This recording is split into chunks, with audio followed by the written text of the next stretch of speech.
Kamu malas bikin renungan. Kamu cepat bosan dalam membuat renungan atau tidak konsisten. Nah, berikut ini teman-teman, saya akan membagikan 5 cara agar teman-teman kembali semangat untuk membuat renungan. Teman-teman, banyak dari kita hari ini rajin membuat renungan, tetapi besok malas kembali. Bahkan ada yang minggu ini berapi-api dalam membuat renungan, tetapi minggu depan semangatnya mulai down, sudah kehilangan mood. Atau seringkali beralasan tidak ada waktu, atau karena banyak kesibukan. Padahal untuk main Facebook, scrolling media sosial berjam-jam.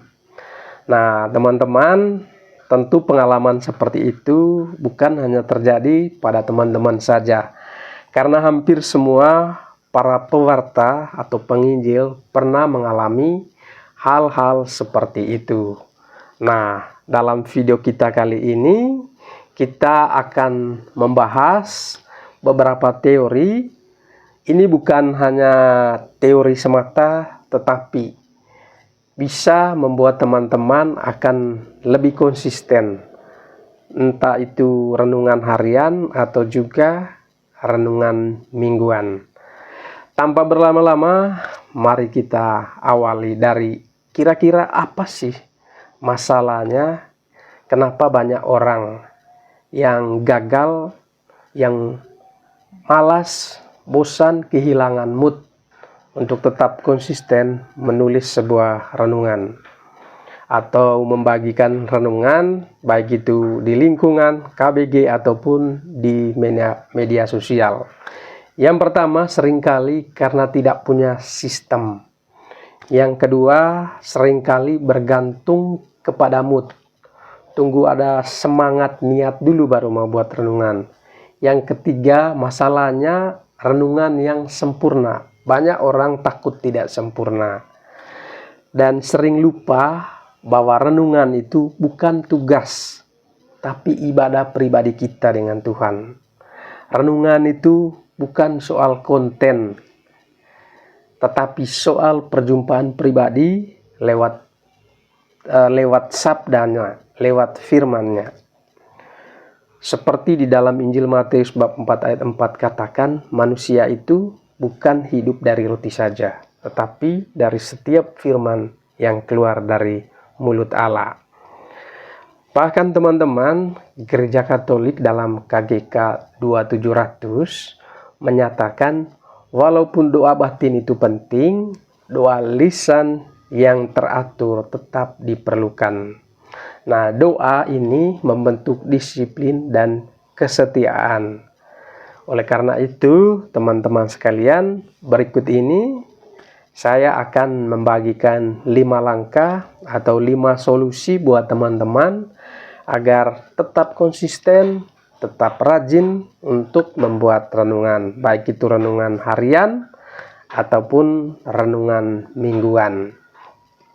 Yang pertama yang perlu kita perhatikan adalah waktu.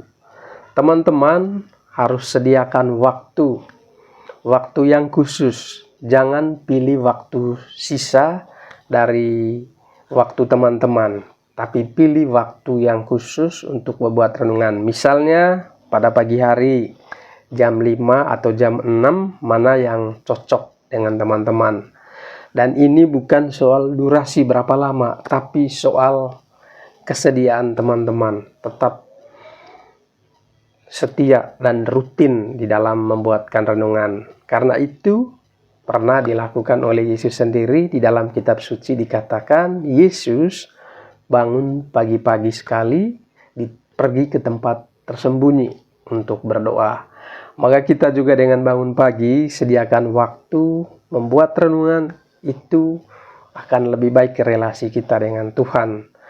Konsistensi kecil lebih baik daripada niat yang besar dari dalam diri kita tapi tanpa action, tanpa eksekusi. Yang kedua, gunakan bacaan liturgi harian. Nggak usah pusing dengan tema-tema yang berat, Karena gereja Katolik sudah menyediakan bacaan harian buat kita, baik itu Injil, Mazmur, bacaan pertama, dan di Katekismus KGK 2653 mengatakan gereja sangat menganjurkan agar umat beriman untuk membaca kitab suci dengan sering. Karena dalam kitab suci Allah berbicara kepada manusia seperti kepada sahabat. Nah, teman-teman yang sangat dikasihi Tuhan, liturgi harian sama dengan sumber inspirasi yang sangat kaya dan terstruktur dan disahkan oleh gereja sendiri. Sehingga kita tidak dipusingkan lagi mau pilih bacaan apa atau tema apa, semua itu sudah disediakan oleh gereja. Solusi yang ketiga, teman-teman, gunakan rumus yang sederhana.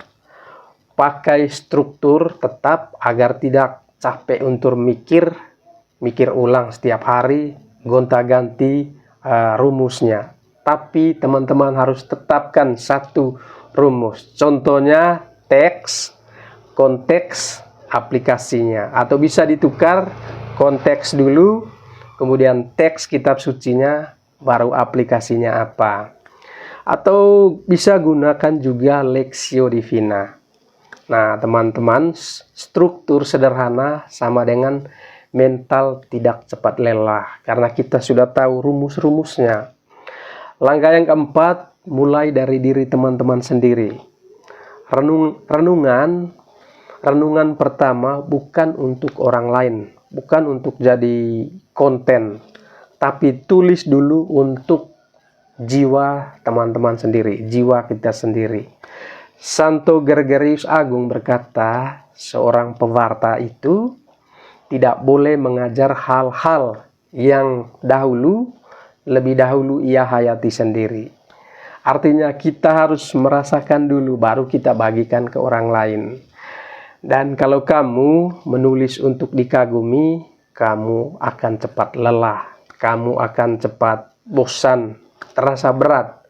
Kalau kamu menulis karena kamu lapar akan sabda Tuhan, lapar akan kebenaran, pasti kamu akan terus menerus untuk bangun pagi lagi, menulis lagi sesuai dengan bacaan harian. Meski tidak ada yang baca, tidak ada yang komen, tetapi teman-teman akan tetap semangat karena berjumpa dengan teman-teman. Teman-teman, ingat baik-baik, renunganmu mencerminkan kehidupan doamu. Kalau kamu malas menulis, bisa jadi kamu jarang merenung.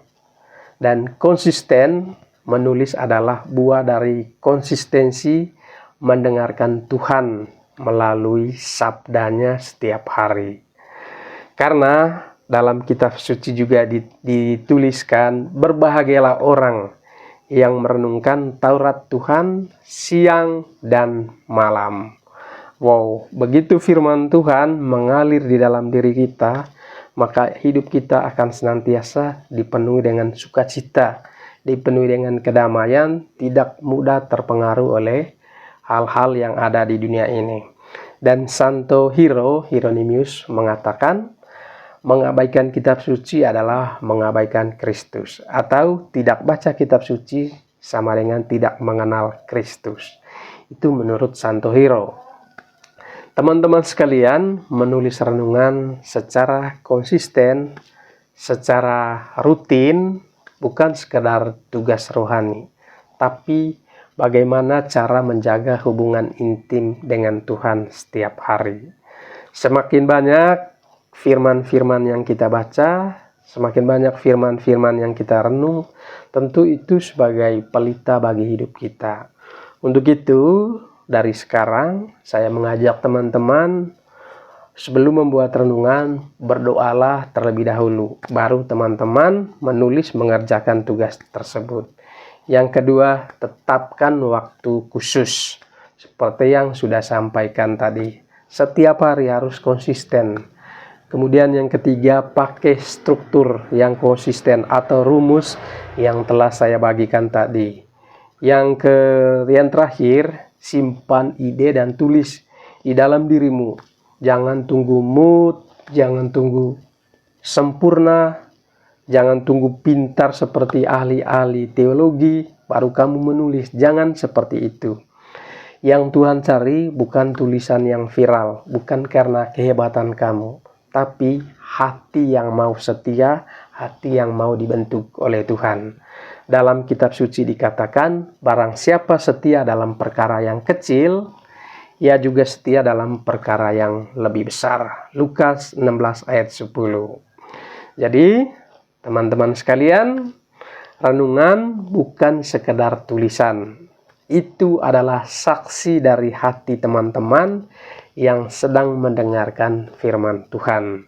Demikian untuk video kali ini. Kalau merasa video ini bermanfaat, jangan lupa komen dan subscribe. Tuhan memberkati.